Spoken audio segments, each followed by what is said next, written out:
James Wade is leaving or has now left at this point, the Chicago Sky. They're taking an assistant job with the Toronto Raptors. We're going to talk about the impact that could have on the team, what the future is of the team. Kahleah Copper making the All-Star reserve game, and then also the Chicago Sky have now gone 3-0 after losing 6 in a row. We're going to talk about it all and more right after this. Welcome to Chicago Sky Central, and here's your host, Haize. All right, Stevo, man. It's been a week. We haven't done any post-game shows. We're going to get back to that. I promise you guys. Yeah. Listen, if y'all don't know, NBA free agency's been going on. I've been tired. I'm not even in front of y'all.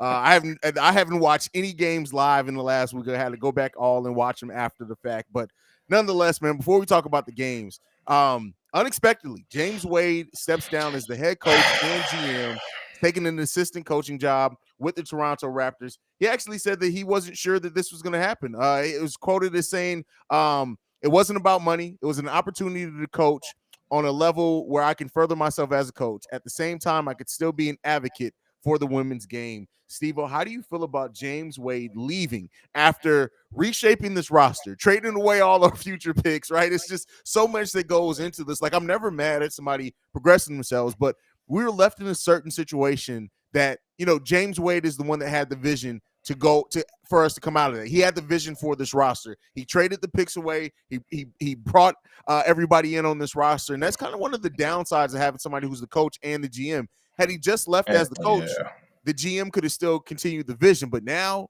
you have to go in a whole different route. How you feeling, Steve-O? And that's really the route I was going. I was like, if he just the coach, I wouldn't have no type of feelings towards it. Hey, you did your thing. You got us a ring. You done coached us for many years. You've been an advocate for the women's game for as long as you've been here. So as far as that, I'm even now I'm not even that upset because like you said, when it's a chance to go coach for the in any type of form in the NBA, you take it. It just is it is what it is. Now me being realizing the situation we in, I'm like, okay, now so you the head coach, you done made a lot of moves, which you had somewhat had to do, but you put this whole team together and had the vision for it. We didn't coming in, we didn't know what it was gonna be. We had ideas, but like we didn't know what it was gonna be. So out of everybody, you knew what it was. So to kind of leave in the middle of the season, it's just like, dang, like where we go from here. It's like you almost like the first thing I thought it was the player because the one thing we know about this team, out of probably any coach in the league, he had a connection with his players. Even as quickly as them being together, they drew a bond. So that was one of my things. So I kind of feel messed up for them, but that's just the risk you take, and it's going. This further on will make it much more people be careful to give coaches the GM spot as well. And that was going to be my next question. Do you think that this puts an end to the dual coach GM role, at least for the Chicago Sky? Other teams will do it, but like, do you think the Sky ownership now sees this as, hey, we doubled down on James Wade. He left now. Now somebody has to come in and try to make the most. Like, I feel like whoever the next GM and coach is, for that matter, they can't be judged for at least 2, maybe even 3 years because we gave up that many years of first round picks. So it's like, they're going to have to come in and kind of keep this ship afloat, but they're not really going to be able to put their imprint on this team for probably about 2 years at the minimum. Yeah. And like I said, it goes back to make me look at the players on that team because when that happens, people come in and they have their favorites or they have an idea of what they want their team to be. So that puts their career in a little bit of limbo because they don't know what's going to happen next when we thought we had a clear vision of what we was going to do. So yeah, I think especially in the I don't want to say it like this, but that's just the reality in the law realms of professional sports. You can't really. It's a risk putting them at giving them so much power with controlling. Like I was thinking, like, what if you gave him a coach and he was the athletic director? Like that would completely bomb a program. Like Yeah. so, it's Yeah. like in other sports, from football to baseball, if they get that call to go from professional to even D1, like they're gonna take it. And yeah, you can't just keep you gotta really if you're gonna give somebody the keys to the Ferrari and the garage, you got to make sure they ain't gonna leave that garage of Ferrari unattended. Yeah. Yeah, that's great point. Great point. I couldn't come up with a better analogy for that myself. Now we're going to talk about Kahleah Copper and her making the reserves for the All Star team next. But before that, do you think this at all impacts Kahleah Copper staying with the Chicago Sky? It's a possibility. It's definitely a possibility. Like we said when we came in, and she's the longest tenured Sky. Yeah, she's been the longest here with James Wade. So she had the most camaraderie with James Wade. So it definitely especially we don't know who's going to be the future or the near future coach. So if that coach somehow they not bonding or they're not clicking, she can honestly go be like, yeah, I'm not doing this. I don't have no ties here. Even though I did win a championship, she's a Philly girl, so she could be like, yeah, I could go wherever I want, honestly. But I'm hoping that she doesn't. I really don't want her to go. I do feel like she loves the city. I didn't see her in the city. She loves the city. It's just like it's very similar to Philly. So hopefully it doesn't.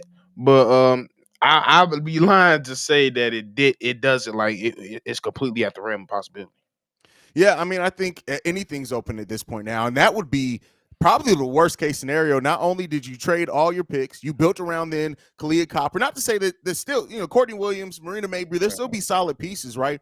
But if you all this was built around, I thought trying to remake that roster around Ka. And so if Kahleah Copper now leaves in this offseason, that sets your franchise back so far, bro. Super far. And I don't want to make anybody worry and concerned. We'll see what happens with that. But like you said, she seems like she loves the city. But hey, this is a You gotta long way. talk about it. It's like when it's definitely in the realm of possibility.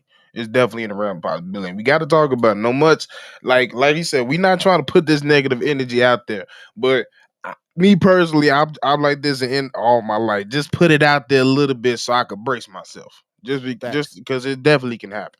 And this came really out of nowhere. There were no rumors, no Bruh, rumblings, no nothing about James Wade potentially getting bro, NBA job. I got that text. I was sitting there hooping with my people, and I was like, "What?"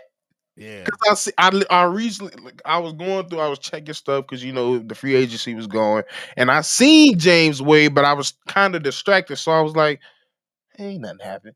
And then you text me James Wade gone. I was like, "Wait, I just seen what?" I was like, "Bro, Hey, and shout out, I want to do shout out to Shams for reporting on that too, because they don't usually report on a lot of WNBA news. That's how big that thanks." was. But yeah, hey, that's what it comes down to, man. We'll see how the team rebounds.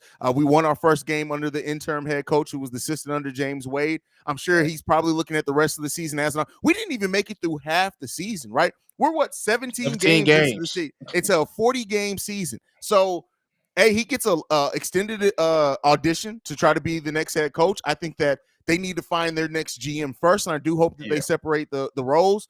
This comes a day after too. I don't know if you saw, like literally the day before this drop, Dwyane Wade talked about potentially I was buying into just the literally about ownership to ask you of the that. You think that WNBA. messes it? That might mess things up with that? I don't know, bro. Honestly, I think It's it still a could be, but business.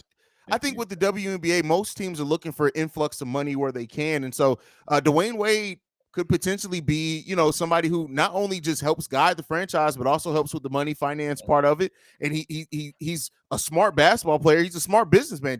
Dwyane Wade has made a lot of money outside of basketball. I don't think people facts. realize that. So He's definitely been transitioned to one of those businessmen outside the NBA for for sure. sure, for sure. So if he decides to invest in the Chicago Sky, it'll be great. He's from the crib, so it'll be great to see it. So we'll Hmm. ultimately see, man. But to get back on the basketball side of it, Kahleah Copper did get named as an All-Star reserve. Me and you talked about her season. She's really come along the last, handful of games a lot more, even though we haven't been winning. What do you think about Kyle being named as a reserve for the All-Star team? Um, I can't say that I'm not slightly disappointed because I truly believe she's a starter worthy type of player, and I knew it was a possibility she could be reserved because she did have a little weird. I won't say a bad stretch, just a little weird stretch where she was just trying to get her bearings with her new teammates. But like especially the last few games, she's definitely been Ka. She's definitely been Ka, but she's been a more giving Ka than I've seen before. She's been very getting everybody entwined with the game. So, like I said, I think she's a starter, but just the fact that we got a Sky in the All Star game period, I'm happy with it.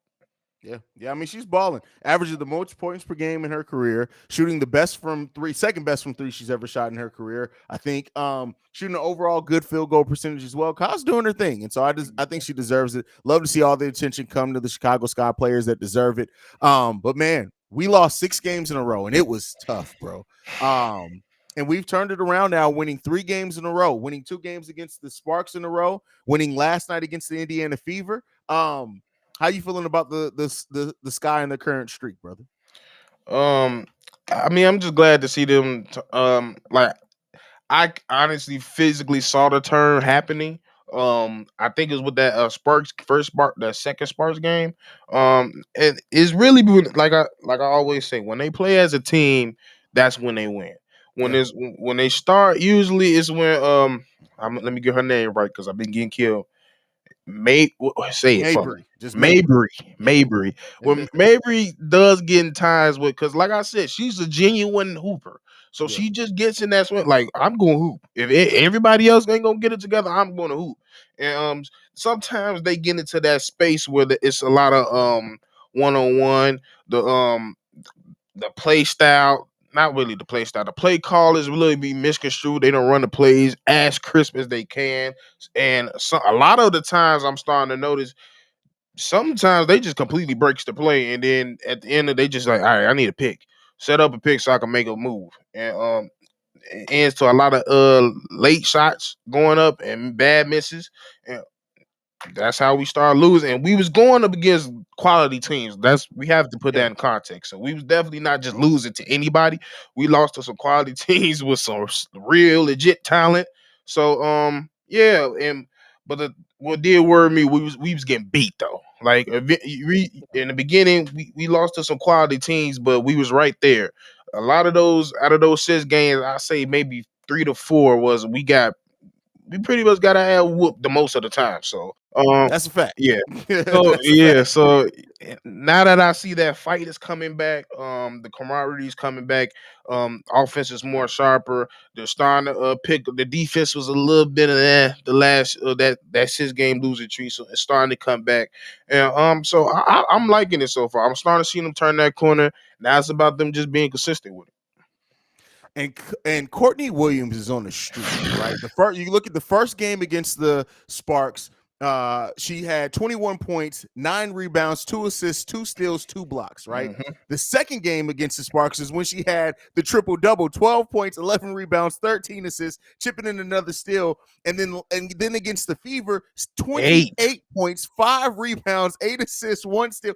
Courtney Williams has now found her groove, and what I love about it too is that they've been letting her cook, Mhm. right? Really playing. Even Kahleah Copper, you said it, like being kind of more, even more unselfish. And she's never really been a selfish player. It's Yeah, just the best word I could find for it. Like they have been letting Courtney Williams cook and kind of playing off Courtney Williams. And what you've been able to see too is that has allowed Marina Mabry and Kahleah Copper to kind of pick their spots and complement just the streak that Kahleah Copper's gone on. And then against the Fever as well, Elizabeth Williams bro. against Boston, bro.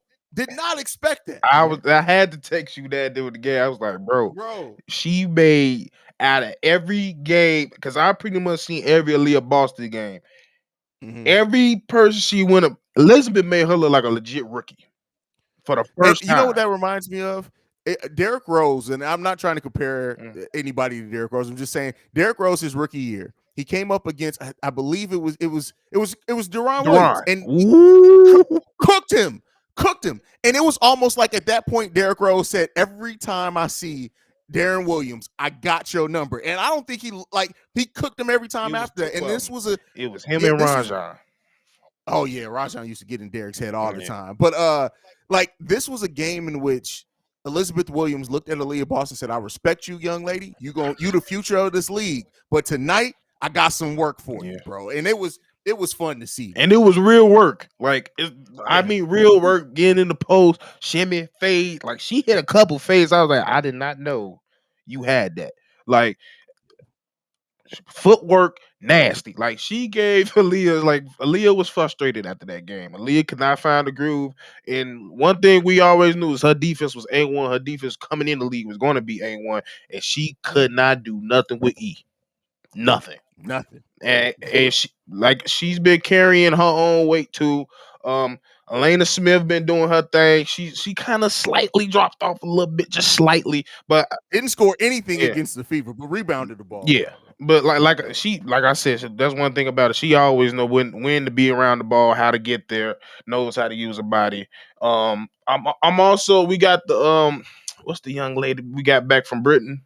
She played over Britain for a short little time. Is it Britain or France? The Aguma, Yeah, Anigwe, Inigwe. Anigwe. I'm Yeah. expecting her to pick up back some more minutes. We haven't been using her much. Parks been playing pretty solid for. Hey, Parks. If we don't keep her, she's definitely gonna be on somebody else's roster next. Hey, listen, she's a defensive dog. Her shot doesn't always fall, and she doesn't necessarily always look for Mm, offense, but she sets hard picks, and she is a defensive dog. Like I love the way that she gets in people's faces yeah, defensively as well. thanks. Morgan Birch, who came in, led the Sky in scoring in her first game back, took a couple of steps back, didn't look the greatest against the Fever either. Neither her or Elena Smith looked good at Mhm. all, but I still like the minutes she's been giving us as well Yeah, over this winning yeah. streak. I think at the end of the season, the most consistent is probably gonna be Birch and Elena. Yeah. They've been the most consistent because no matter if they don't get their shots, they're gonna play just as hard. They're gonna get their stats in some type of form or fashion, whether it's rebounding, steals, or just flat out defending, or team defending as well. Morgan Birch is a That's a a real good team defender. She's probably one of the best communicators on defense on this team. So yeah, like we get like I said, I've never been worried about the talent on this team. It's all about consistency. Now it's coaching because now we're gonna have to really see if this dude can coach. And being behind Wade, you should have picked up on some things. I'm not sure how long he's been around, so yeah. I'm gonna look. I'm definitely gonna do some homework on him. But and I'm gonna do some homework on some of the people we looking at for the GM and coaching spot. But that's the next thing I'm looking at. Yeah, yeah. I mean, it was a coach that just recently got fired. I can't remember her name. What team was she on? What Hmm. I can't remember. I know there's someone they're gonna kill me in the comments because I can't remember what coach got fired. I wouldn't. It was for damn it. What team? I feel like could, Atlanta got a new coach. So was it from The Phoenix Mercury coach Vanessa Nygaard. Vanessa? Okay. Now she does not have the greatest record at all. 1733, but it's somebody that you could look at as well there. I honestly hope what I hope that the Chicago Sky could do as far as a coach. I hope they find a coach that is young, maybe a little bit unknown from overseas, and brings them in and let them build their program here. Yeah, probably talk to a Mayberry coach over there because hey, Ooh, she that was a solid team over there. Like they played really well. Like that's not a bad idea. That's really not a bad idea. But I just hope you get you got to get somebody. I say with a similar spirit to James Wade, yeah. James Wade. Because like I said, one thing I felt like was the most strongest things about this team was the connection to the coach. Facts. Facts. Um, Now with this winning streak too, I want to say the thing that I have enjoyed the most about this winning streak, it seems like the edge is back. Mhm. Right. The episode that I had to do without you, my thing was this team just lacked an edge that they usually had. It just wasn't there. And it seems like now they've rediscovered that. It seems like, and teams have to go through adversity. And I think the Chicago Sky started off the season so much better than what a lot of people are giving them credit for. They didn't really face that early adversity. They faced it, well, it's still early in the season. They faced it on that 6-game losing streak. And I think it had them, it forced them to kind of look at themselves. Mhm. And now with James Wade leaving as well, hopefully the players realize, hey, we got to bond together even more and get this together. And if they do, I still think it's going to be a fun season. Like you can't look at this team and this roster and not say this is not at least going to be a team that's going to compete, make games fun, make games interesting. They may not always have the talent to pull it out, but we know we have once we're playing our style and playing together. Like, yeah, we need more games like that, like the second game against the Sparks, where every freaking starter was in double digits. Like that's Everyone. hard to beat.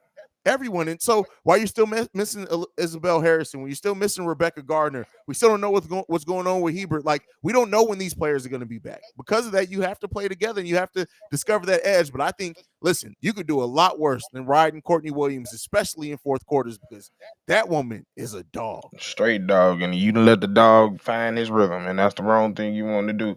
And like you said, like we still six in the standing. We ain't no pushover now. We're Yeah. not no pushover, especially when we have the mindset to like. I think that's like you said, we lost that edge, and when we went up against those teams, and I think it creaked in their head a little bit, like dang, nah, we ain't them. But it's like Yeah. when Gardner was out there, once she left, they still used the spirit of her, and it kind of dwindled out. Like Dana can't do it by herself. Like Dana always Yeah. gonna bring that pressure, but she need help. So they like I said, they regained that spirit, and yeah, you got to keep going. You got to keep going. You got way this, like you said, we not even midway there. We got a Yeah. long season to go. So yeah, you got to band together. You got to fight like a gang every time, because that's the only way you gonna win.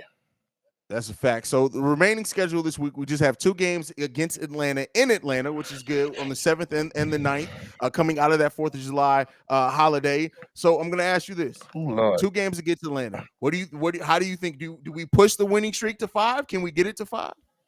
I think can get it to 5, but we might lose that one first. We might split it. You think you're going to split it? Yeah, man. I don't like going against Atlanta, bro. Cause bro, Ryan just went off of 43 last night, so she getting the rhythm. Um, uh, Cheyenne is playing out of her mind. She's playing probably the best.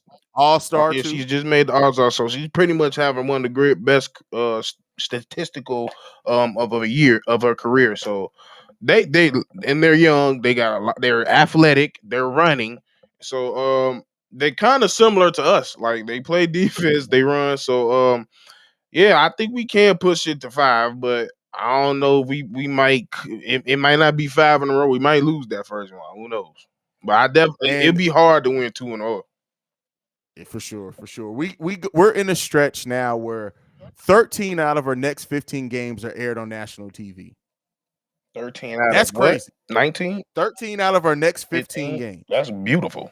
That's Yeah, we between NBA TV, Ion, ESPN 3, we have like 13 out of those next 15 are on one of those networks. So if you want to watch Sky, you haven't been able to watch them, you're gonna have now's the every time. opportunity to watch them. Now's the Yeah. time for sure. And they may start playing their best basketball yet. Stevo, before we go, man, any last thoughts on this team or anything, man, before we go ahead and bid adieu? But we'll be back with post games Yeah. this weekend. Just keep on fighting. Keep on fighting. I know it sucks losing a coach in the middle of the season like that. But like I said, he didn't bring y'all together and didn't think y'all could do nothing. So that's That's a one thing you fact. got to keep in y'all head. So, hey, listen, all I can say is it's going to be fun. It's going to be an interesting season, and probably maybe even more interesting offseason than this one was now. Because, hey, listen, everything that we've known as being the continuity part of the Chicago Sky between the end of last season to now is left. With all the players and now the coach and GM. It's a new era of Chicago Sky basketball for sure, man. And we'll see how it's going to shake out. Me and Steve will be here to break everything down, man. Y'all make sure y'all follow him at Stevo Speaks. You can follow the show at Chicago Sky Pod on every social media platform. You can send us any feedback, questions, comments, concerns, Chicago Sky Central at gmail.com. And then lastly, text messages, voicemail, 773-270-2799. We're the number one spot for everything Chicago Sky related. We about this bitch. Peace, y'all. This has been a presentation of the Break Media.